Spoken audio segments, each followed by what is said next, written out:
Olá, o meu nome é José Aides Rocha.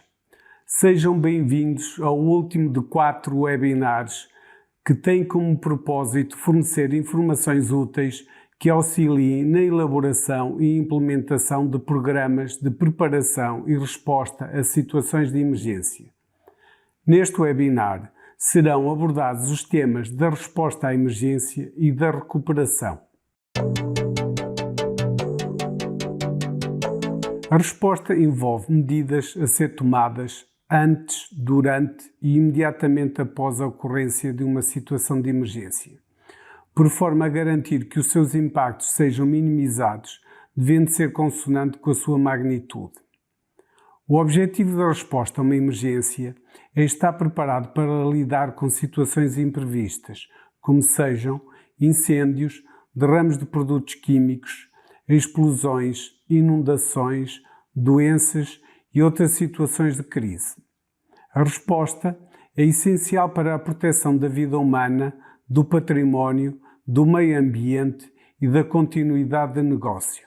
A fase de alerta é o período em que o grau de risco, por suspeita de ocorrência ou por situação real, interna ou externa, exige uma monitorização contínua de todas as atividades, rápida transmissão e partilha de informação relevante e consequente a adoção de ações para lidar com uma emergência iminente, tendo por base informação previamente recolhida.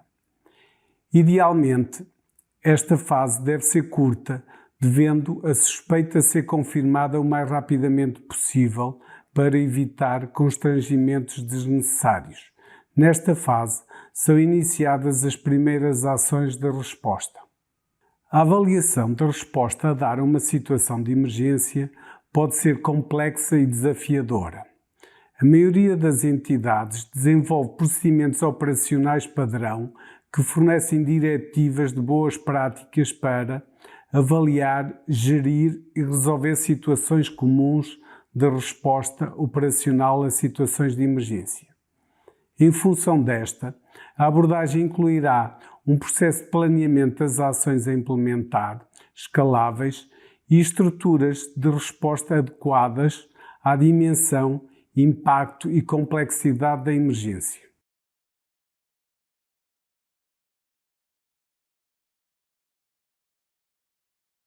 As 3 principais atividades dos planos de resposta à emergência são: 1.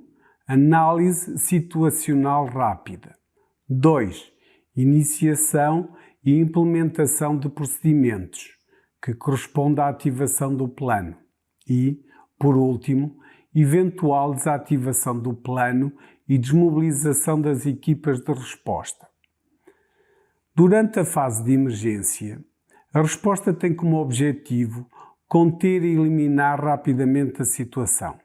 Este objetivo pode ser alcançado por meio da implementação de um plano específico, se pré-existente, ou de um plano genérico de resposta a emergências, denominado plano de contingência, que deverá ser ajustado para se adaptar à situação específica em questão. Deve ser criada uma estrutura que possa ser convocada em caso de emergência, para gerir e coordenar a resposta. Esta deve incluir a gestão de topo, membros da administração e recursos humanos da organização.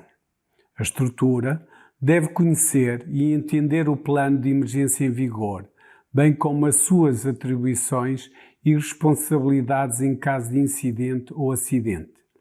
A dimensão da estrutura de resposta dependerá da dimensão da organização, entidade ou comunidade e dos riscos envolvidos. Pode reunir-se regularmente para planear e discutir as ações a implementar em situações de emergência. Os membros da estrutura de resposta devem ser designados e treinados para desempenhar as diferentes funções de que foram incumbidos.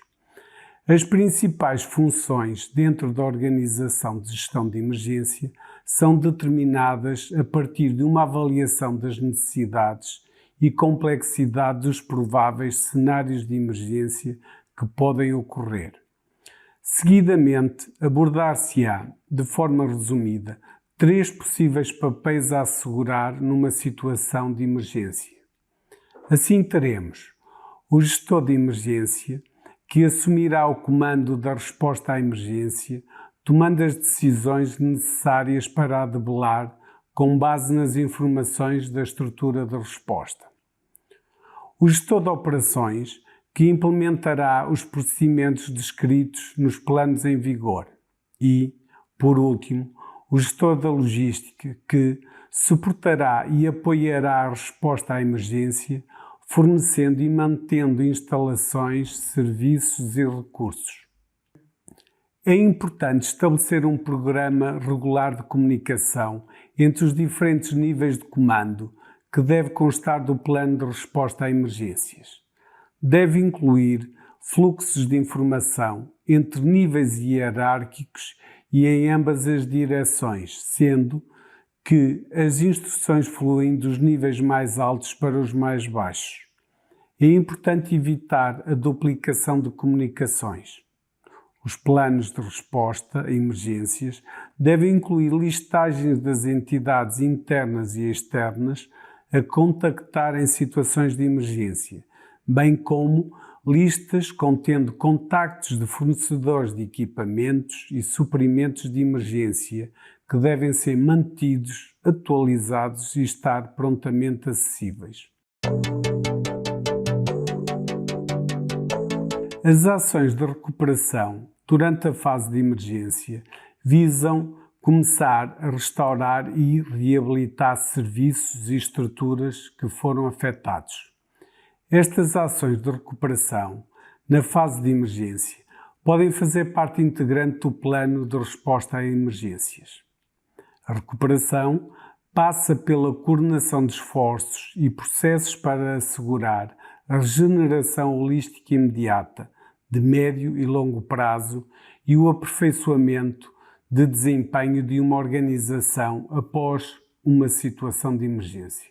A recuperação concentra-se no restabelecimento das condições mínimas ou superiores às que existiam antes da ocorrência do evento indesejado, podendo incluir, por exemplo, o regresso de evacuados, o restabelecimento de serviços, a reconstrução de edifícios ou infraestruturas, o restabelecimento de comunicações e energia, a recuperação de backups e a assistência financeira. Pode também ser uma oportunidade para desenvolver um maior nível de prontidão que permita fazer face a futuros eventos indesejados. As ações a desenvolver na fase de recuperação devem encontrar-se discriminadas nos planos de gestão de emergência. Constituem ferramentas úteis de apoio à decisão, podendo incluir os seguintes pontos, quando aplicáveis. Coordenação das atividades de recuperação nos diferentes níveis da organização, entidade ou comunidade, incluindo o envolvimento da gestão de topo.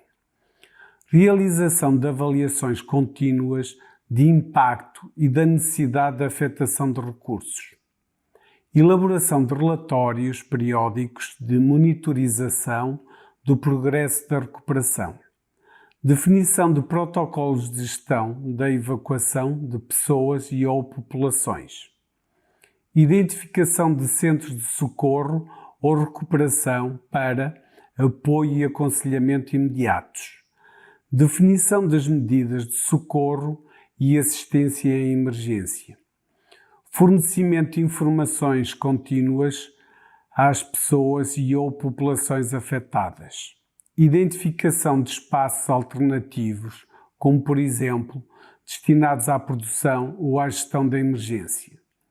Identificação e alocação de sistemas de comunicação alternativos. Definição de planos de apoio psicossocial ou aconselhamento pós-traumático. Identificação de atividades de reconstrução de edifícios ou infraestruturas e substituição de bens danificados ou perdidos, podendo incluir o restabelecimento da atividade económica e o controle de danos ambientais. Definição de critérios para identificar lições e depois implementá-las, tendo em vista a melhoria dos sistemas e das operações de recuperação no futuro. E, por último, acionamento de seguros.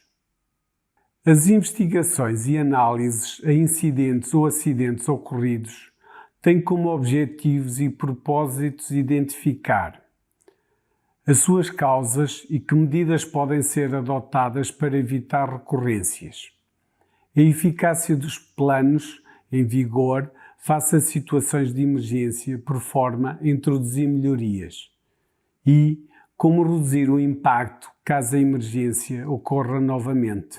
As lições aprendidas, retiradas da investigação e análise, devem ser refletidas num processo de melhoria contínua, na prevenção e mitigação, por forma a reduzir o risco da ocorrência de emergências, podendo também incorporar mudanças e melhores práticas para aperfeiçoar o estado de prontidão operacional. As lições aprendidas devem repercutir-se a nível pessoal, coletivo ou organizacional. As aprendizagens individuais incidem sobre o papel dos indivíduos per se na gestão de emergência. As coletivas, para uma melhor dinâmica da estrutura de segurança, designadamente em termos de comunicação e sua integração no processo de gestão de emergência. As organizacionais, melhorando a gestão geral de emergência, refletindo-se em melhores planos de preparação e resposta e ou mecanismos de coordenação, reforçando o apoio à decisão. A organização deverá melhorar continuamente a pertinência, a adequação e a eficácia da estrutura da gestão de emergência, aperfeiçoando-a com base na aprendizagem e na experiência adquiridas. A melhoria baseia-se na monitorização e adaptação contínuas da estrutura da gestão de emergência, incorporando as mudanças internas e externas a esta. Neste contexto, devem ser consideradas as seguintes ações: revisão periódica dos planos, promoção das alterações necessárias para aumentar a eficácia dos planos, levar sempre em consideração todas as potenciais situações de emergência, integração dos planos com outros sistemas de gestão eventualmente implementados, estabelecimento de metas alcançáveis e de prazos razoáveis para as atingir.